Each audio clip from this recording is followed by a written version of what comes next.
Boom! What is up, guys? It is Sher Khan and Agent Zman here with another episode of the Double O Titan podcast. How we doing?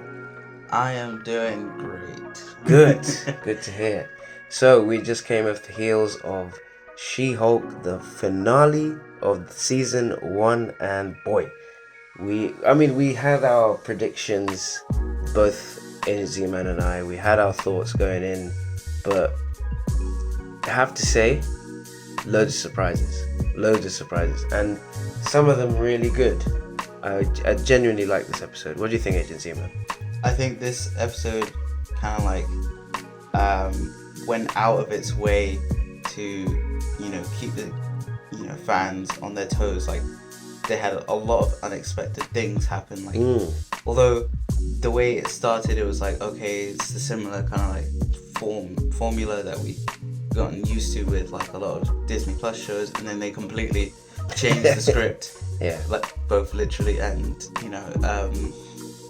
but like I was genuinely surprised and just smiling throughout the whole episode. Yeah. And it's although people have been like, oh, She-Hulk's not great. I for one was feeling that, because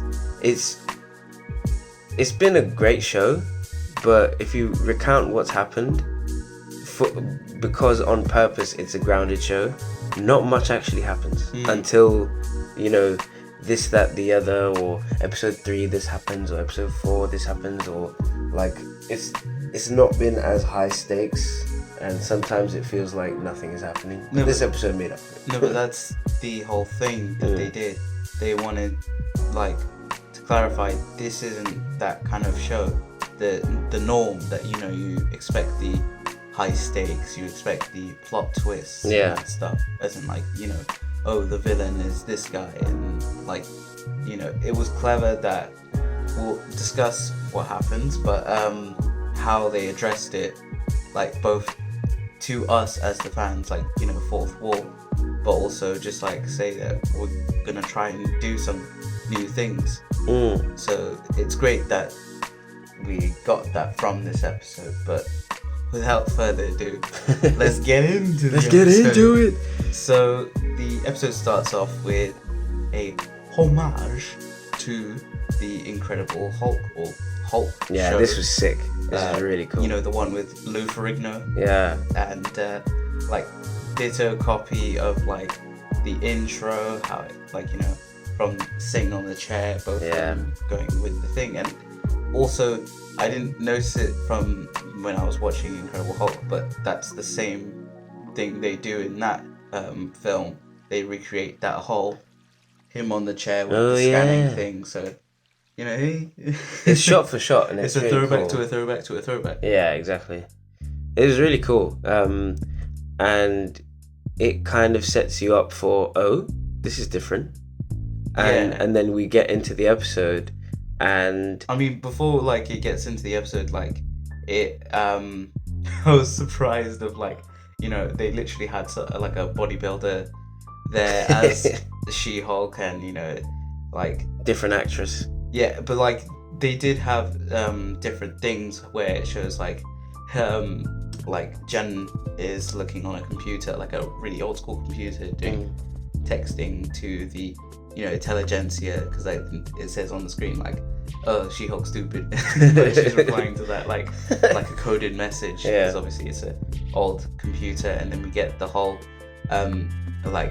all the way back when She-Hulk was teased, and we got that teaser of her with Bruce in that very 70s/60s look get up, because it finally paid off in this way. They showed it's basically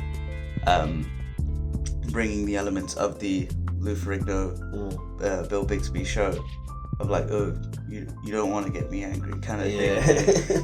I was just wait, what's going on? And then it's obviously just taking the place of the previously on. But it was a nice little intro to the episode.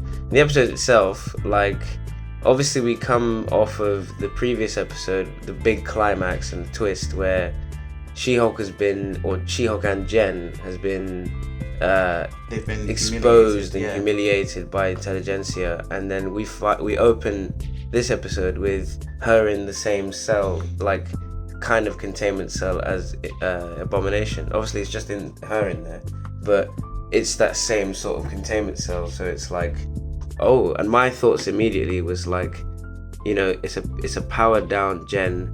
She's just kind of got the handle of being She-Hulk and Jen, and now she is being taken away. How is Jen, like just Jen, gonna handle all of this stuff? So it was really cool. Yeah, I mean, even the show title with the old school style, Savage Hulk, and pretty much we got that from the previous episode, where the savageness of like being a Hulk came out of She-Hulk, like with good reason. She deserved that rage moment, but because she did that, and like how it's a throwback to all the way back in episode 1, where Hulk goes,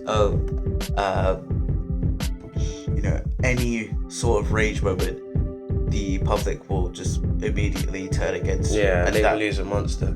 Yeah, that pretty much happened, and we see, she's in the cell, and we get Pug, Mallory, and Nikki there trying to get her out, not in like a unlegal way, like just be like, focus on like your case, because She-Hulk just wants to, Jen wants to, rightfully so, go after intelligentsia, but since she's in prison, or in the containment field, the same one like you said, Abomination was, they need to sort out something, which we do get the plea deal, which is very similar to Abomination's one. But I was also thinking, with that whole plea deal, you basically can't transform into She-Hulk, or you can't use your powers basically. I was thinking, did that tech come from Banner himself? Because we see him, he's the one who made it or designed the brace, power dampener thing. Yeah. So did he provide that to Damage Control, or the prison cell? Which means that maybe him and Tony during the blip made some tech for the government. Yeah. I mean, that would mean Tony went back in Iron Man 1, or pre being Iron Man, where he was working with the government and making like government tech. Yeah. So maybe he did that during the blip to help out. Maybe. So now, if that's the case, does that mean all superheroes have to go through this whole deal with you? Like, if they are in prison, they have to, like, if they want to escape or not escape, but be free of prison, they have to use the power dampener. But for some characters, it could mean life or death. I remember you saying this while we were watching it. Like, I was saying as well in response, like, we don't want to see it set a precedent where every superhero or supervillain, instead of killing them, which we've discussed, of like every villain seems to die in their own film, like instead of that, we don't want to see a precedent of they just get a power dampener or a little anklet that stops their powers. So no, but the thing is, I think that's an interesting point, that they could do that so that we have longevity with these villains. Yeah. But it's also the fact that if it is a precedent that they use this like power dampener on people, what if characters like, for example, like that come to mind are like Deadpool? We saw this in Deadpool 2 when they put the mutant dampener collar thing. He lost his powers, lost his healing. He was basically a cancer, like on the high stage of cancer patient who's like proper dying and that stuff. So there may be cases where they can't automatically do that, and it may be the case that they force that treatment on superhumans in the MCU, which could lead into a civil war too. Yeah. Or what they might do in New World Order. We know Leader is going to be in that, so it could be the case that goes there. That could be cool. Either She-Hulk or Matt Murdock appear in that. But clever point. It's definitely a thing that it could mean that we do get longevity with characters or villains that we see in the MCU. Yeah, because I mean, it is nice to see Abomination back. You know, we haven't had him since his own film in Incredible Hulk, so it's nice to see a recurring villain. But my thing is like, you know, and I think initially I was like, yeah, because the arc is finished within the film, because we've talked about this at length. Like, oh, but you know, why do the villains always have to die in their own film? And I'm like, yeah, but the arc is finished and it's all good, like Ultron and all this kind of stuff. But then you know, with our discussions, I realized, like, you know, all of these elaborate storylines that they create and all of these elaborate plots, like, they can come up with ways to keep these guys around. Like, they don't have to, you know, write them off or kill them off indefinitely every single time. So I think you've made me a believer in that we need to see them recur a little bit. But that's why I want to, unless it sets up a story arc of like another Accords being put in, and then that gives rise to another civil war or something, which I don't think they should go about it that way. But like, unless the power dampener things is that precedent being set where every supervillain has a power dampener or whatever, unless they're doing that way of setting up a storyline, I don't want to see every single hero or villain. But it's the case of that, you know, the government may have to sort to that because of maybe an increase of superheroes, such, you know, maybe mutants, because, you know, you know, we will get them in the MCU, and there has to be a way to contain, as like as a human perspective, you have all these powerful characters. How are you going to contain them? I mean, you could turn it on even in the smallest of scales with what we've seen recently with Miss Marvel. Like, as far as I remember, Kamran and his family of the clandestines don't get killed off. I mean, they do. They do? Yeah, his whole family is killed. He's the last one. Okay, so Kamran is alive is what I'm saying.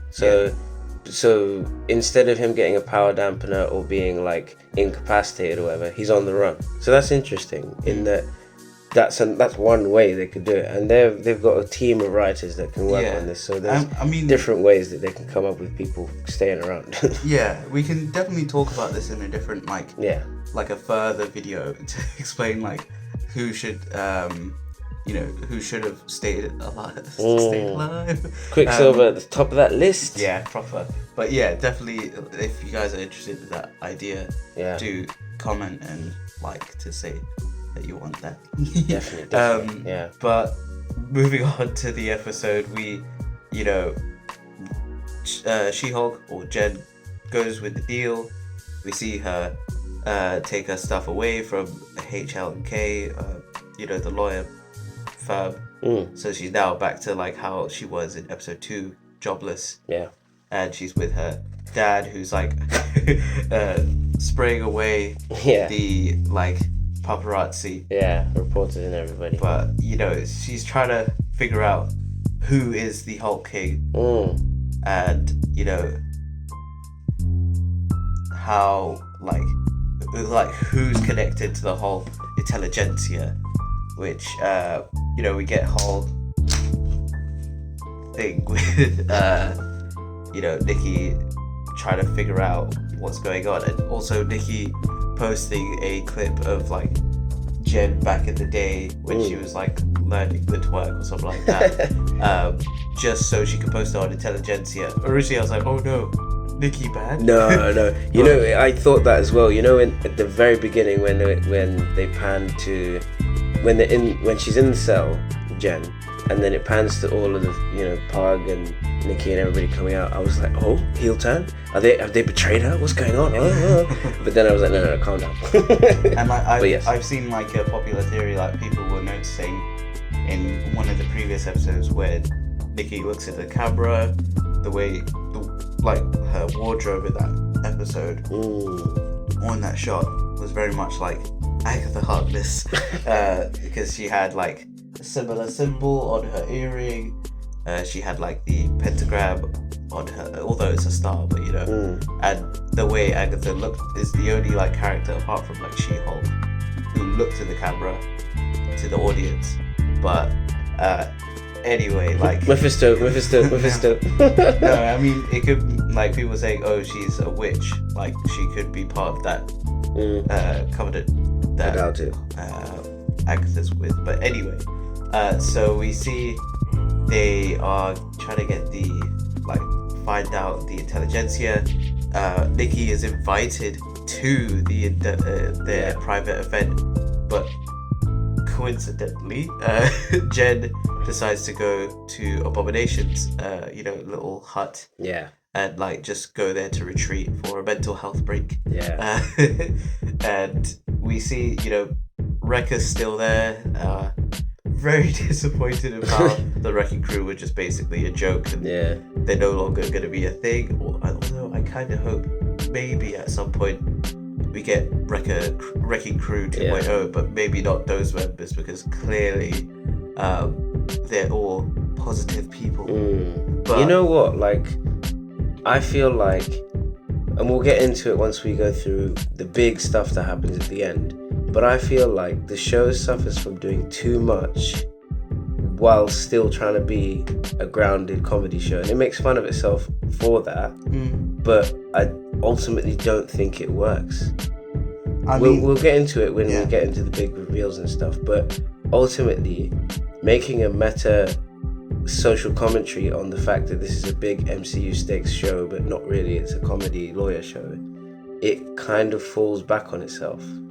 Yeah, I mean, we can talk about it later, but no, but even with the Wrecking Crew, it's like you have this cool new team that are in the comics, that exist in the comics, and it's like, nah, they're just bandits who appear they're just thugs who appear in one episode, and then that's it, Yeah, it's that's just one of the millions of elements that they tried to cram into this series, and ultimately not much happens. Yeah, that's my problem with it. Yeah, I mean, I think the overall story, plot for She-Hulk herself is great, and the character development is it goes through and it works, and it's very planned correctly, and a good story for her.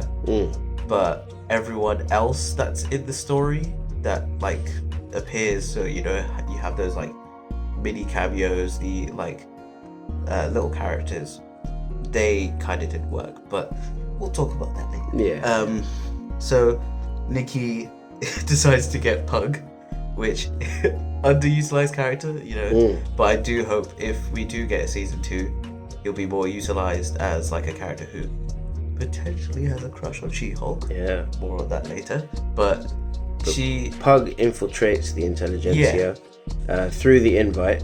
He's reluctant. He's like, I don't want to do this, man. Yeah, because you can't have Nikki go into that. No, of course not. Because the whole when she posted the video, the Hulk King goes, "Oh, hope to see you there, bro." It's basically the intelligence. It's just full of toxic men. Yeah. And those who just don't like change, or oh, I don't like this females having the roles of men.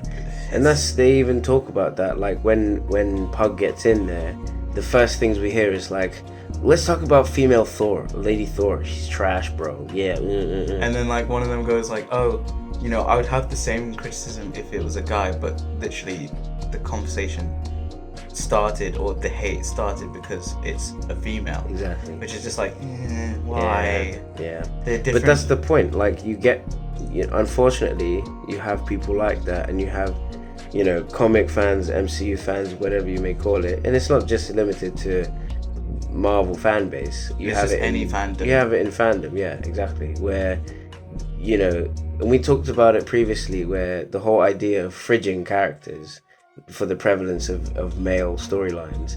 You have these characters in the representing intelligentsia who show these thoughts on full display of what some people actually think, oh, this is a trash show, She-Hulk, because there's not enough of this or this or this or this.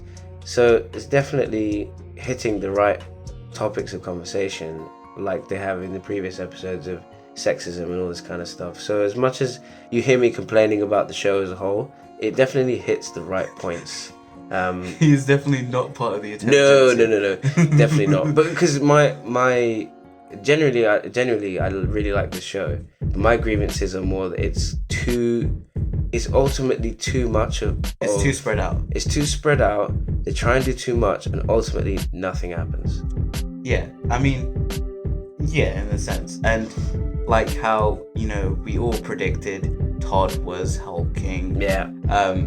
You know, and his hulking. The characters act like, But oh my god, it's such a big reveal. I'm like, yeah, nah, dude. I mean, we all to knew. To them, they were like, oh no, because like, both Pug and Nikki knew Todd as a client to HLK. Yeah. The law firm.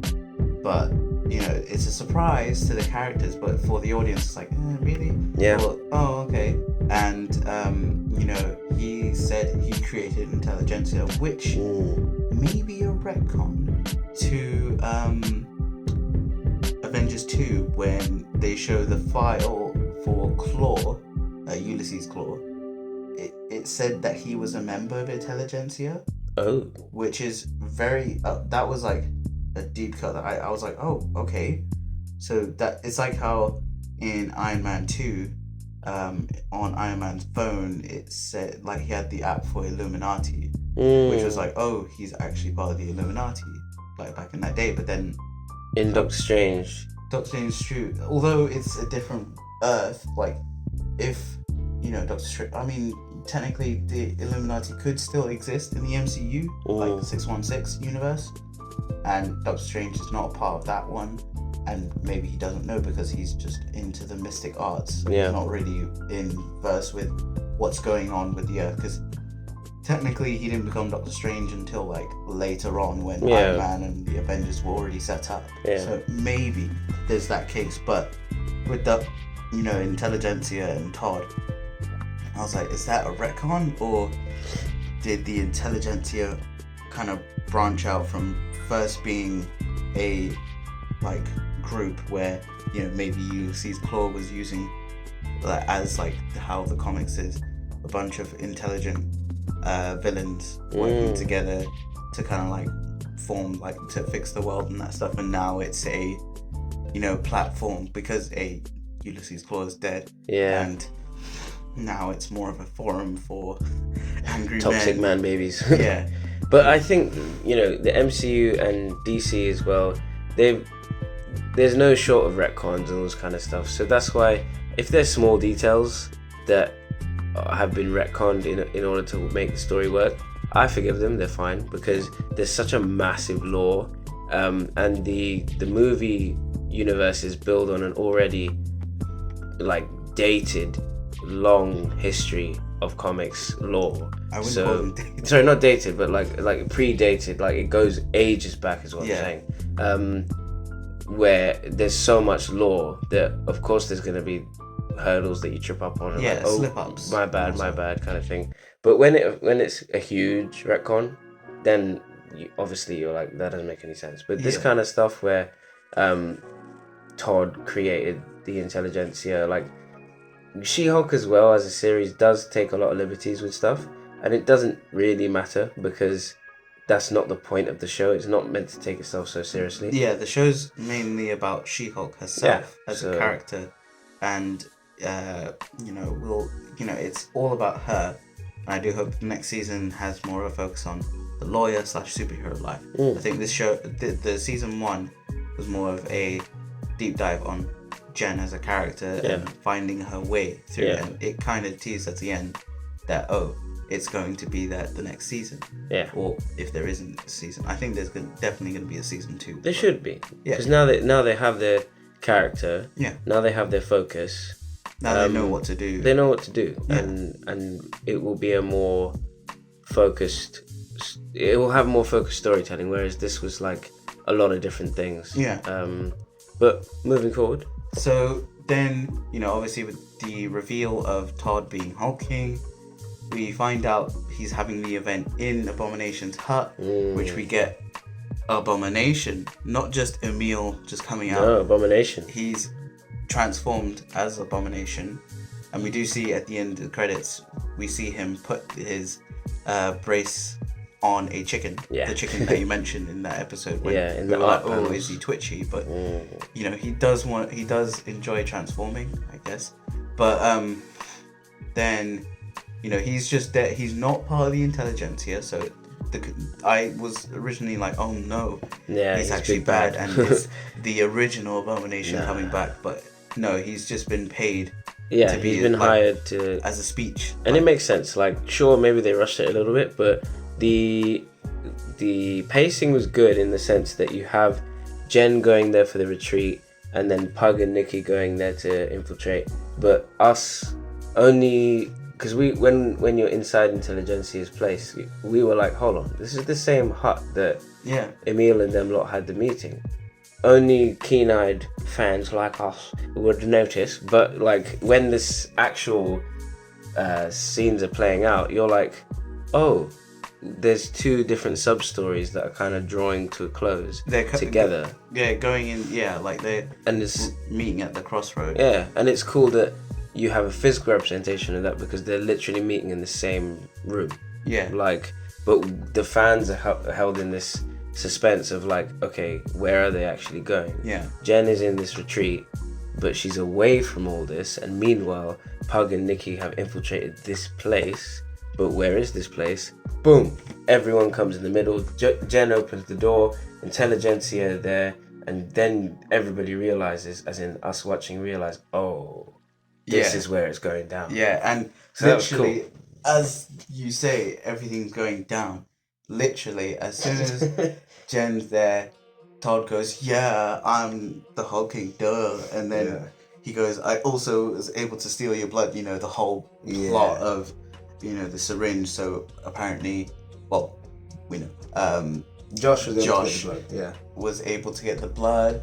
So it was very like, oh, okay. Again, liberties. You know, oh no. It's gonna be like similar to Super Soldier Serum kind of like plot that we got in Falcon Winter Soldier, which ironically we know canonically both in the comics and in the MCU that Bruce Banner made this tried to do the whole gamma thing to make the Super Soldier Serum. Ooh. But obviously he failed yeah. and became the Hulk. But you know, then we see Todd become, you know, a Hulk, and we did kind of predict that he was going to transform, and we did predict that he was going to be Hulk King, or you know, the Hulk King. But we were like, oh, he may turn into Magman. But I guess it was just he hulked up. Yeah, it was like, jacked up Hulk King. Yeah, Todd. And then all of a sudden, Titania bursts in the wall. It's like, boom, Kool-Aid Man. Oh yeah. And they even make the joke that she never uses a door. She just bursts through the wall. And like throughout this whole thing, Jen's going like, what? This doesn't make sense. And then boom, out of nowhere, out the skies and the ceiling, Hulk. Hulk comes through. He's just like, yeah, let's go, Abomination. Abomination's just like, oh wait, it's not like that. Yeah. And then it's just like everything's going off, and then we get the biggest thing. Yeah. Jen goes, this isn't working for me. Is it working for you guys? Directly talking to the audience. And then I was taken away where it shows the like us as the thing, as the audience backing out of the show. Yeah. And it shows the Disney Plus homepage. homepage for the Marvel stuff. Like, wait, did I press a button? I remember you were like, wait, oh, sorry, what did I do? Oh, and then, you know, that's when it was like, oh, wait. And then, like, She-Hulk, like she does in the comics, so if you say, oh, she's a Deadpool copy, no, Deadpool did it after. She bursts through the screen, like, one of the squares on the Disney hub, and then she's going like, okay, I need to get to the bottom of this, because, like, this is not working out. Like she's clearly calling out the whole plot. Yeah. And she breaks into the assembled slot from the Disney Plus Home Marvel page, because that is that's a behind the scenes show which exists in the real world. So we get She-Hulk, just like that Simpsons Halloween episode where, you know, 3D Homer breaks out of the 3D Oh, world, yeah, and then yeah. he goes into the actual world as his 3D self. She-Hulk does the same. She She-Hulk goes is- into the real world. Yeah, she's going. She's on the like Disney plot. Set. Like the area, and she's going through the Marvel Studios. We see like all the Disney like icons, like the Seven Dwarfs and Walt Disney and Mickey, and then she goes through the She-Hulk like room, writer's room, Yeah. where we see like a poster of Captain America, like, oh, get off your phones. It is like, it's a nod to like how writers should just get off their phones to avoid spoiling. Like, it's the whole secrecy behind like the MCU. Like, anyone involved, they can't really say anything. So then She-Hulk bursts in like stone cold into the writer's room. We see like a bunch of like designs for She-Hulk, as well as like comic pages, and even like shots where it's her breaking through the comic to go directly to like said creator, like she's done in multiple times in the comics, like both in the 80s, 90s, like all the time. She goes, what is this plot? And she literally calls out like how we were calling out the plot of like, the syringe, that whole plot is like, oh my god, it's just like the super soldier serum, like said. And she's calling out the story, and they're going like, oh, and like, oh, but you can't make changes, it's only Kevin.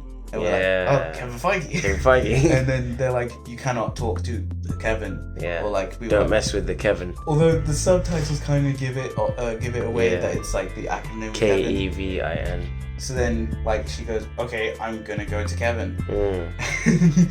Montage, breaks through stuff, she punches people, throws people. Another hallway scene. Similar to, well, basically a lot of this like scenes in the MCU, including, Daredevil's one recently, Black Widow's all the way back in Iron Man 2, Thor 1.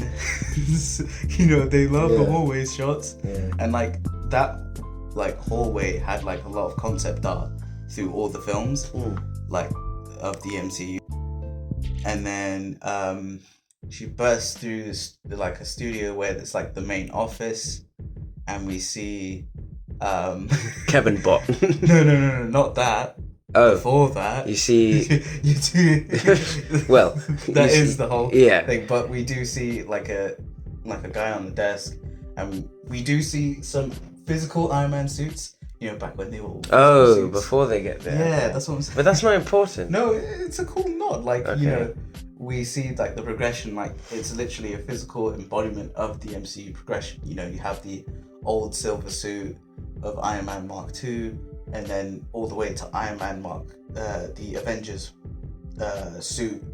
And we see like all the merchandise there, like, you have like a little She-Hulk figure from Marvel Legends, the Super Skull Wave. I know my figures. And like, you see like a mini like version of the Infinity Gauntlet. But then, yes, as she breaks down the wall, and she meets Kevin. But it's not Kevin Feige. No. It's Kevin the Bot. Yeah, the huge robot thing from the ceiling comes down and is like, hi, I am Kevin or whatever. And like, he has the cap design that has, like, how Kevin Feige always wears a hat. So this, Kevin Bot has that. And I kind of like felt like the room that they're in, because it shows a bunch of screens and like the MCU films where like, there's a big villain or Hulk in it. And the Kevin Bot felt like Mojo from Mojo World, like the X-Men. That big guy who's sitting on the chair, who's controlling like TV. I was gonna say more so Matrix. Like, this is definitely a nod to Matrix, where Neo walks in and meets the creator, and there's loads of screens everywhere. This one was obviously more of a comedic toned down version, but Jen walks in, there's screens everywhere, and then she meets like the creator, Kevin. So it was a nice little nod. Like, I say more so Mojo, because Mojo the Matrix creator can change things, but we didn't, like Mojo, we see an active change, and we do see that when Kevin goes and makes changes to the ending. But when Jen is talking or confronting Kevin, he goes, "Oh, it's too expensive for you to be She-Hulk." And I can say for a shadow of doubt, this episode had like really good CGI. Oh yeah. Like it was top notch, and I think we did hear that there were some reshoots for this episode, so maybe better technology or just better time for the VFX artists to work on. Because yes, episode 1 and like some of the episodes, like CGI wasn't the best, dodgy. but I don't want to be like, no, you suck because of that. No, it's literally the team are being like worked, like overworked. Crunch time. That's it. Under pressure. But glad to see that this episode was very nice, and even like Todd's transformation was pure gold. I mean, it felt like the old Hulk film, like not. It's the Eric Bana one, like when he goes. It felt like that, but we see in that room there's screens, there's like comic cases with a bunch of like issues to like Captain America, as in Sam Wilson Captain America, then She-Hulk, Deadpool. Shout out to Screen Crush for that, because I did not notice that. I saw like the She-Hulk comics, the Infinity, like the Thanos comics, but didn't notice that one. But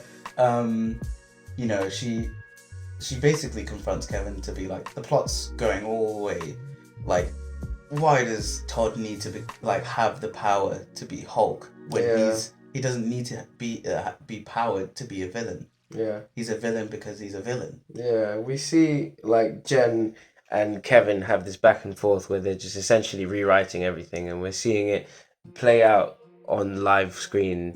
Like from Abomination being transformed in the blip back to Emil, and Hulk being removed entirely, and all this kind of stuff. So it was cool that like we were able to see those changes, because Jen is like, no, this doesn't make sense. And Kevin Butler's like, okay, we'll move it. Are you done? And like, and it's very accurate to the character, because in the comics she would burst out of the comic page to go to the writers of the comic and be like, change it, or I don't like this, I don't like the way I'm drawn, or I don't like this story plot. And she goes, oh, add more, add Daredevil, because Daredevil's amazing. So it was like, yes, please. We love Daredevil as fans, but it was great to that ad, and he was like, done. And this was amazing. But like Jen goes, this is the first ever mention of the X-Men fully. She goes, when are we getting the X-Men? He goes, I cannot to be continued, I cannot say that.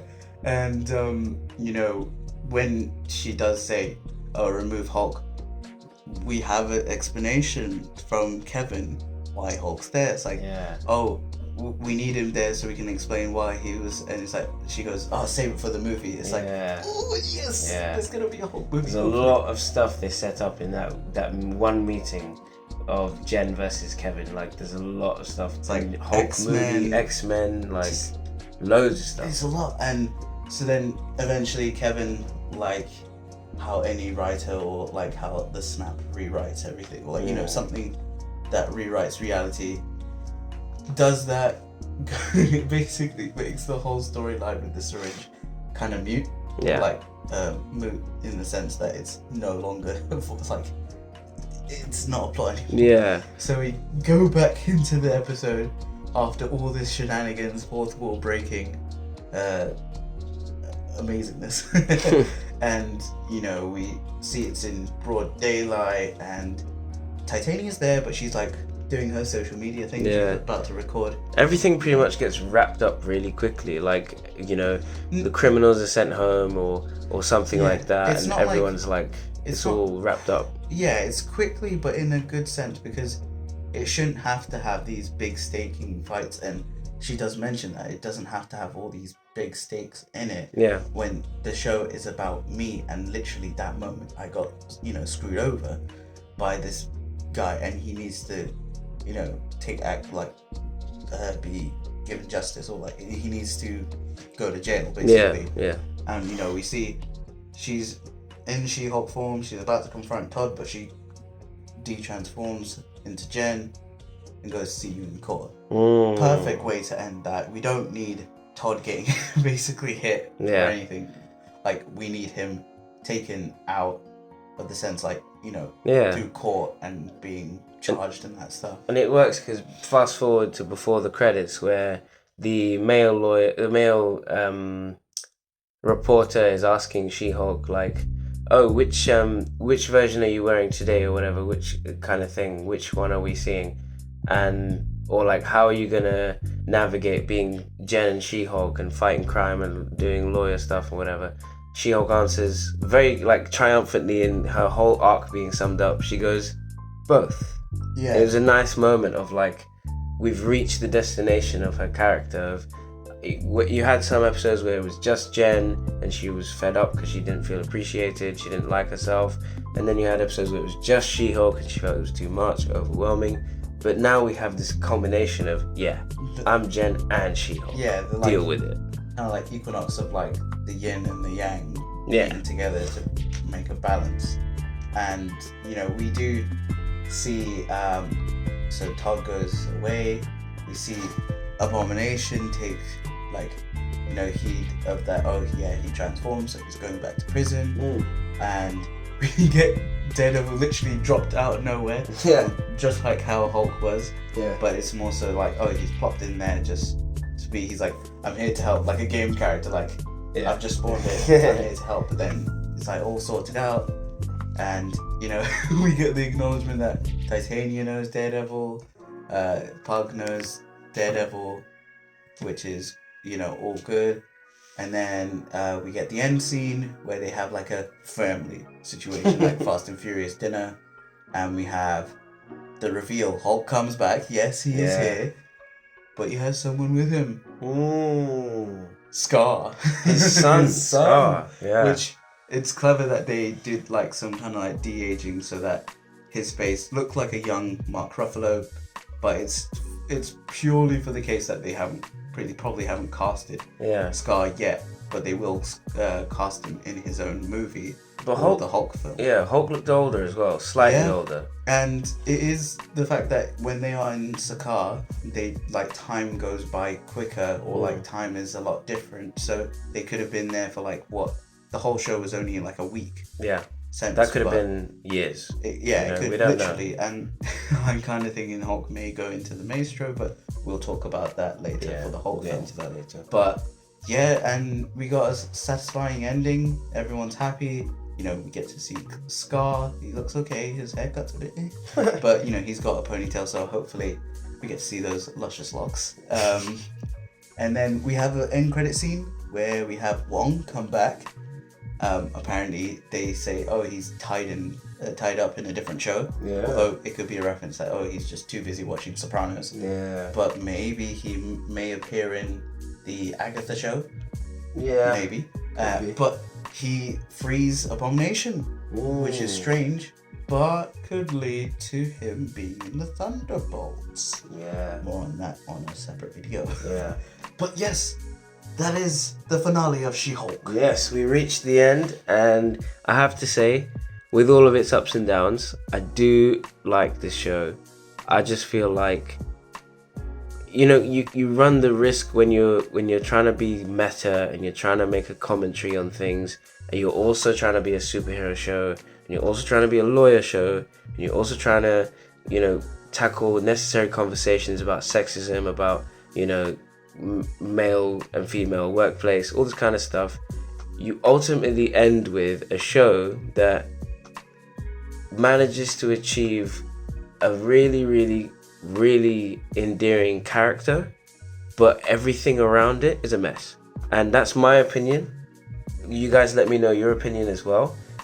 There's a lot of positives out of this show, but I feel like if you even look at this phase of the MCU, I think we're in phase 4, right, Agent Zman? Yeah, phase 4. Yeah, phase 4.